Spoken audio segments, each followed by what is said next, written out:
Mais quand la douleur après elle vient, je me suis dit: «Puis mince, il me reste que ça». Donc c'est ou je tente ou je le tente pas. Et après là, je l'ai fait et plus je le faisais, plus je prenais de la confiance et plus je me sentais mieux. Et à un moment donné, c'est bizarre, j'étais carrément en transe parce que je rigolais. Je me suis mise à rire toute seule, comme une folle en fait. Je me suis mise à rire, je pleurais, mais je pleurais pas de douleur. Je pleurais comme si il y avait un poids, j'avais un poids en moins.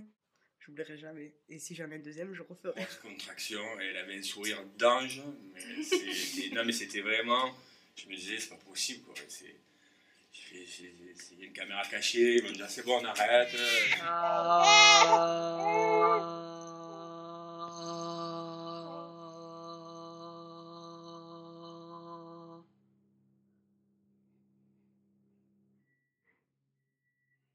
Pas évident de réussir à faire abstraction de tout ce qui se passe autour et puis de n'être que dans la vibration.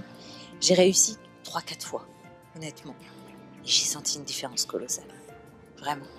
J'aurais aimé pouvoir le faire plus. Cet exploit, entre guillemets, parce que moi j'estime que c'est un exploit, hein, à mes yeux en tout cas, c'est un peu comme une sportive qui aurait atteint un stade, un niveau qu'elle se serait fixé.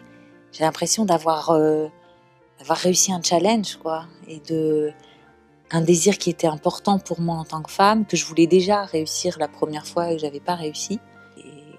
Et voilà, oui, aujourd'hui je l'ai fait et je me sens plus forte.